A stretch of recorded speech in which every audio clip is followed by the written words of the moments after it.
Halo, Assalamualaikum, Mbak Nafa.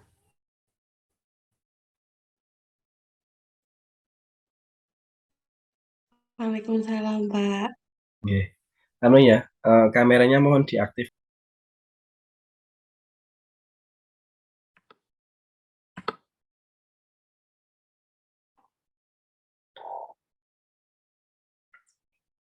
Teman-teman mohon untuk kameranya bisa diaktifkan. Nah, Pede, masih belum. Salah background nih Pak. Nah, Nggak apa-apa.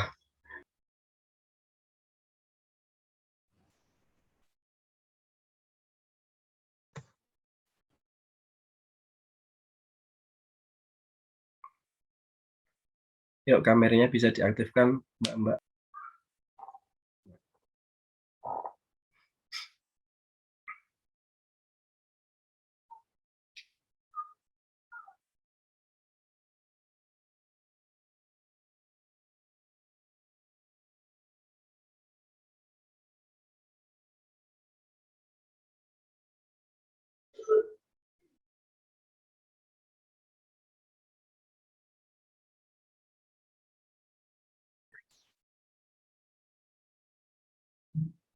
Ya. Yuk, segera bisa dibuka video, apa namanya, kameranya, karena memang untuk perkuliahan akan segera kita mulai ya. Baik. Assalamualaikum warahmatullahi wabarakatuh. Waalaikumsalam warahmatullahi wabarakatuh. Nggih. Selamat pagi teman-teman sekalian. Eh, Semoga selalu dalam keadaan sehat ya. Baik teman-teman sekalian, untuk pada pagi hari ini kita akan melanjutkan pertemuan sebelumnya yang tentunya sudah kita pelajari bersama terkait dengan beberapa materi. Coba saya bukakan dulu terkait dengan RPS yang akan saya lanjutkan materinya begitu.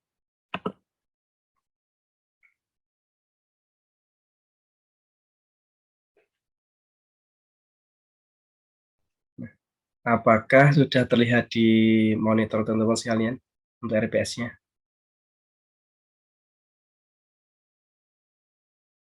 Sudah terlihat dengan jelas? Sudah Pak. Baik, terima kasih. Jadi, kalau pertemuan ke-14 ini kita akan membahas terkait dengan jenis-jenis cara pengujian atau pemilihan metode pengujian antibiotik ya, terkait dengan beberapa hal. Nah, kemudian sebelumnya kan kita membahas terkait dengan beberapa jenis metabolit dari bakteri, entah metabolit primer, metabolit sekunder. Nah, kemudian pemanfaatannya begitu. Nah, sekarang kita spesifik ke arah metabolit sekunder, yaitu terkait dengan jenis-jenis cara pengujian dan pemilihan metode pengujian antibiotik terhadap mikroorganisme atau mikroba uji gitu. Nah, langsung saja saya bukakan untuk PowerPoint-nya.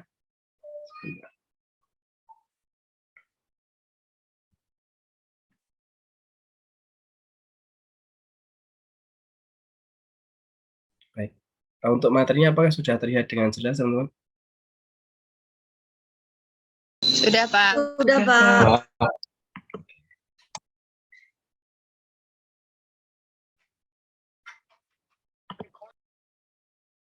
Baik. Jadi kita akan melakukan pembelajaran ya pada pagi hari ini terkait dengan uji aktivitas antibiotik. Nah, prinsipnya, jadi untuk pengujian antibiotik atau antimikroorganisme ini adalah memanfaatkan mikroorganisme sebagai indikator pengujian. Jadi terkait dengan beberapa metabolit sekunder, nah itu kan mempunyai aktivitas metabolit sekunder dari mikroorganisme ya, ataupun dari metabolit sekunder dari tanaman begitu, ataupun dari zat aktif lainnya, itu mempunyai beberapa aktivitas. Sebentar.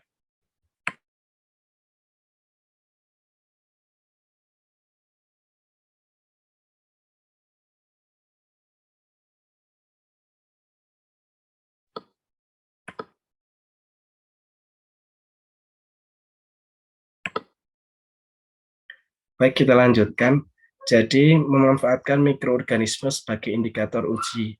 Jadi apakah ada aktivitas antibiotik atau antimikroba atau antibakteri pada bakteri uji tersebut. Nah, untuk pengujiannya itu ada beberapa metode. Yang pertama adalah metode difusi, metode dilusi, dan uji aktivitas antifungi. Kemudian uji biotografi.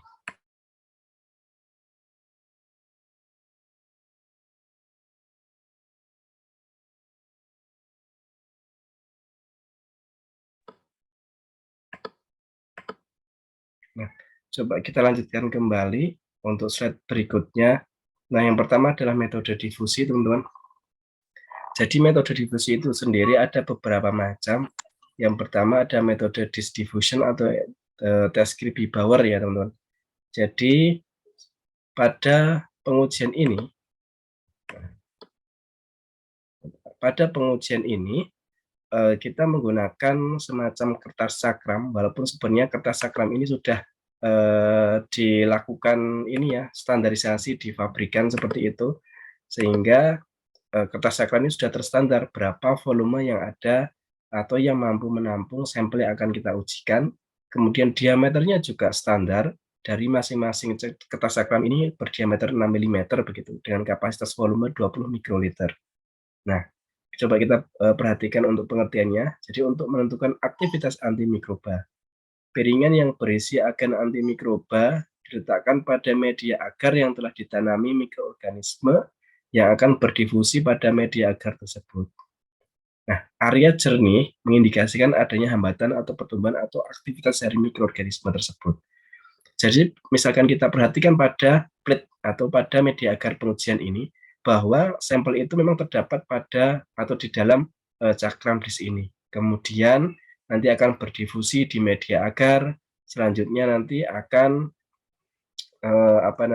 akan menunjukkan aktivitas yang memang kalau memang senyawa tersebut atau zat tersebut itu mempunyai aktivitas sebagai antibiotik atau antibakteri ataupun antimikroba. Nah, yang kedua adalah metode e-test. Jadi di sini sudah ada aplikator ya di pasaran begitu. Jadi di sini ada beberapa skala. Skala ini menunjukkan konsentrasi atau kadar yang sampel yang ada di aplikator ini. Nah, semakin ke atas, itu berarti kan kurvanya semakin atau kadarnya semakin besar. Hal tersebut ditunjukkan juga dengan hasil uji yang ada di gambar yang pertama atau gambar yang atas. Nah, di sini ada zona hambat, semakin ke atas semakin besar atau diameternya semakin melebar begitu. Nah, semakin ke bawah semakin kecil. Nah, e-test ini bisa digunakan untuk menghitung atau untuk melakukan perhitungan MIC atau menentukan nilai MIC, yaitu minimum inhibitory concentration atau kadar hambat minimal. Jadi, kadar yang terkecil yang masih mampu atau mempunyai aktivitas sebagai antimikroba. Nah, contohnya pada hal ini bisa kita lihat bahwa, nah, zona bening atau interpretasi yang menunjukkan zona bening di sini ada aktivitas antibiotik atau antimikroba terletak pada skala tersebut. Nah, bisa kita lihat di sini berapa angka atau konsentrasi dari sampel yang ada di aplikator ini. Misalkan 200 mikroliter. Nah, pada zona bening paling bawah ini berarti kadar hambat minimal dari sampel tersebut adalah 200 mikroliter. Nah, itu bisa untuk menentukan itu. Kemudian ada dead split teknik. Nah, ini jarang digunakan ya sebenarnya teman-teman. Jadi memang jarang digunakan untuk pengujian pada umumnya, pada jurnal-jurnal ilmiah begitu atau artikel ilmiah. Nah, metode ini sampel uji berupa agen antimikroba yang diletakkan pada parit. Nah, di sini ada parit-parit teman-teman. Nah, di sini ada obat. Nah, kemudian di sini ada parit-parit. Nah, kemudian nanti ini paritnya ini nih. Nah, ini adalah goresan ya, goresan dari bakteri. Nah, misalkan bakteri A, bakteri B, bakteri C, bakteri D. Nah, kemudian di semacam kayak sumur, cuman ini kayak parit ya, kayak selokan lah kayak gitu. Nah, atau bentuknya lebih tepatnya kotak gitu. Nah, itu diisi oleh obat ataupun senyawa anti yang diduga sebagai antibakteri. Kemudian nanti dilihat, nah, di samping parit ini nanti kan ada sampel yang meresap di media agar. Nah, tentunya nanti akan memperlihatkan di daerah mana goresan bakteri di sini sudah tidak menempel pada parit, misalkan goresan yang ini. Nah, ini darah ini sudah bening, berarti menunjukkan aktivitas antibakterinya terhadap bakteri tersebut. Gitu. Kemudian ada couplet teknik, yaitu metode sumuran ya. Nah, ini serupa dengan disk diffusion, hanya sampelnya itu diletakkan pada sumuran atau media yang sudah dilubangi, kemudian bisa digunakan untuk menaruh sampel yang akan kalian ujikan atau teman-teman ujikan. Nah, itu menggunakan metode sumuran. Interpretasinya pun sama dengan disk diffusion yaitu Kirby-Bauer, yaitu dengan melihat diameter zona hambat di samping sumuran yang sudah sudah diisi oleh sampel tertentu sebagai agen antimikroba. Nah, zona bening ini menunjukkan adanya aktivitas antimikroba tersebut. Kemudian dihitunglah rata-rata diameter zona hambat dari masing-masing sampel yang diujikan atau di lubang sumuran yang diujikan. Nah, dengan cara bisa menggunakan jangka sorong ataupun menggunakan penggaris dengan menggunakan garis bantu diagonal. Nah, nanti garis potongnya adalah persegi sini. Nah, ke bawah, samping, coba saya tunjukkan dengan panel ya.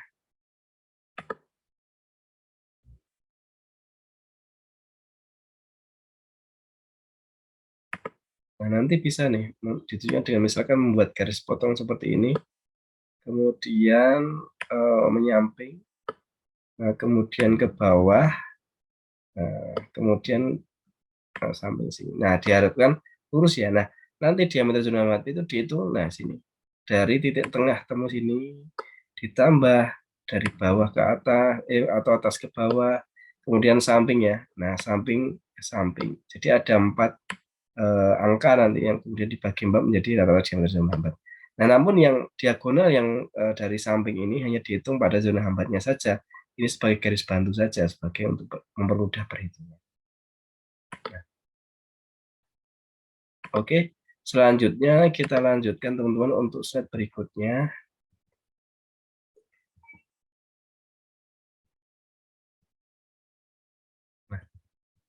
Nah, ini metode dilusi juga bisa digunakan untuk menentukan kadar hambat minimal, teman-teman. Jadi untuk kadar hambat minimal itu bisa menggunakan difusi atau bisa menggunakan dilusi. Nah, dilusi ini berarti menggunakan media yang berbentuk cair. Nah, kita nanti akan melihat aktivitasnya berdasarkan kekeruhan yang ada di masing-masing sampel pada seri pengejaran bertingkat ini. Nah, kemudian setelah menghitung dilusi, ya, di bagian pertama ini, kemudian dilusi digunakan untuk mencari ini ya, kadar bunuh minimal atau minimum bactericidal concentration ya. Tadi kalau kadar hambat minimal kan MIC. Nah, ini kadar bunuh minimal adalah MBC ya, atau minimum bactericidal concentration. Yaitu dengan membuat seri pengenceran agen antimikroba pada medium cair yang ditambahkan dengan mikroba uji. Nah, nanti dari masing-masing hasil kadar hambat minimal ini dituanglah satu tabung, cuman diambil sampling ya 1 mili atau 0,1 mili pada tabung pertama, diujikan pada media agar pertama, kedua, dan sebagainya. Nanti apakah masih ada pertumbuhan berupa garis ataupun timbulnya koloni yang ada di media agar, nah misalkan tidak ada, berarti itu adalah kadar bunuh minimal. Kemudian ada dilusi padat, yaitu serupa dengan dilusi cair, hanya menggunakan media padat gitu loh. Jadi media yang ada di misalkan di tabung itu berupa media padat, kemudian diujikan biasanya sifatnya karena ini anaerob ya untuk bakteri ujinya begitu. Nah, ini adalah uji bioautografi teman-teman. Nah, cara bioautografi ini yaitu dengan cara teman-teman melakukan ini ya, penotolan menggunakan plat KLT. Teman-teman sudah pernah melakukan untuk penotolan di plat KLT? Coba saya tanya dulu. Mungkin di mata kuliah sebelumnya. Ya.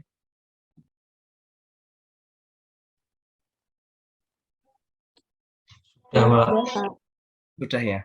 Oke, nah nanti dari hasil penotolan tersebut, plat KLT tersebut nanti akan teman-teman ditempelkan pada media agar yang sudah digoresi oleh bakteri uji. Nah, nanti pada spot mana sih yang ada zona hambatnya, misalkan di sini teman-teman. Nah, kita lihat kita bandingkan antara RF yang ada di plate KLT dengan yang ada di media agar uji ini. Nah, nanti untuk menentukan spot mana yang menyebabkan atau menghasilkan potensi sebagai anti mikroba. Nah, itu nanti misalkan mau ke arah pemurnian, kemudian ke arah penemuan senyawa baru ataupun pemurnian kemudian elusidasi struktur. Nah, itu berawal dari metode-metode ini. Nah, kemudian ada juga biotografi overlay, yaitu dengan menggunakan media agar yang telah dicampur dengan mikroorganisme di atas permukaan pada KLT, media ditunggu hingga padat, kemudian diinkubasi. Jadi media agar yang sudah ini ya teman-teman, sudah dicampur dengan mikroorganisme, jadi media agar dalam bentuk masih cair itu yang belum memadat, kemudian ditambahkan suspensi bakteri ya, kemudian nanti disemprotkan ataupun diletakkan di atas plate KLT hasil elus. Nah, nanti kita lihat pada spot yang mana sih yang menghasilkan potensi sebagai antimikroba. Nanti kita lihat pada ini ya teman-teman, pada dengan background ungu gitu. Jadi nanti kelihatan spot mana sih yang menghasilkan antimikroba. Nah, ini contohnya seperti ini nanti. Nah, ini adalah salah satu contoh ya, contoh artikel-artikel yang mengoptimalkan uji antibiotik, khususnya ini artikel yang saya sudah lakukan publikasi ya pada jurnal nasional terakreditasi SINTA 2 begitu. Nah, di sini saya lebih mengimplementasikan, jadi lebih melakukan analisis untuk kadar hambat minimalnya, KLT biotografinya, kemudian melakukan mekanisme, melakukan penelaahan atau identifikasi mekanisme aksi antibiotiknya itu melewati jalur mana sih begitu. Nah, itu di artikel ini nanti. Nah, kemudian ini artikel kedua, nah sebagai implementasi dari biotografi tadi juga sudah saya lakukan begitu. Nah, nanti dari masing-masing artikel ini nanti menjadi tugas teman-teman sekalian untuk bisa dibahas masing-masing, kemudian besok akan kita lakukan ini ya untuk tanya jawab namun secara lisan saja, secara langsung begitu untuk pertemuan berikutnya. Oke teman-teman, untuk pertemuan kali ini apakah ada pertanyaan dari teman-teman?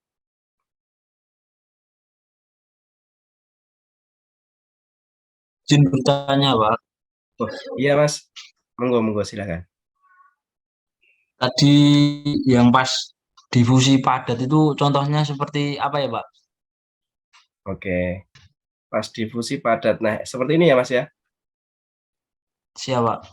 Nah, jadi contohnya gini Mas, misalkan, nah difusi padat itu ada beberapa metode, namun tergantung dengan ini ya keperluannya untuk pengujiannya.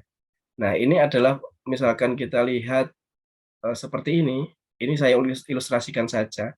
Jadi sampel yang sudah berkonsentrasi, misalkan ini kebal ya, 0,5%, kemudian 1%, ada 0,75% begitu.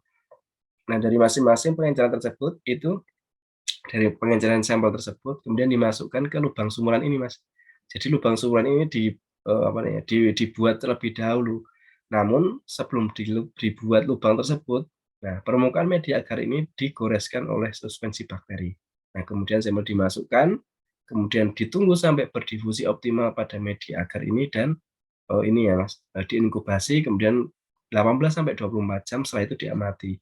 Nah, apakah membentuk zona hambat seperti yang ada di gambar ini atau tidak? Nah, begitu. Gitu Mas, apakah sudah bisa dimengerti? Siap, Pak. Sudah, Pak. Ya. Oke, teman-teman sekalian, jadi untuk tugas kalian hanya mereview artikel dari saya tadi atau artikel memang yang sudah saya publikasikan, kemudian di pertemuan berikutnya nanti kita untuk menjadi bahan diskusi atau tanya jawab ya pada forum berikutnya. Oke, terima kasih teman-teman. Sudah tidak ada pertanyaan lagi?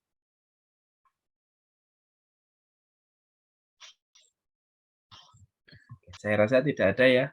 Oke, terima kasih sebelumnya. Semoga kita masih bisa diberi kesempatan untuk berjumpa di pertemuan berikutnya. Oke, terima kasih. Assalamualaikum warahmatullahi wabarakatuh. Waalaikumsalam warahmatullahi wabarakatuh. Terima kasih Pak.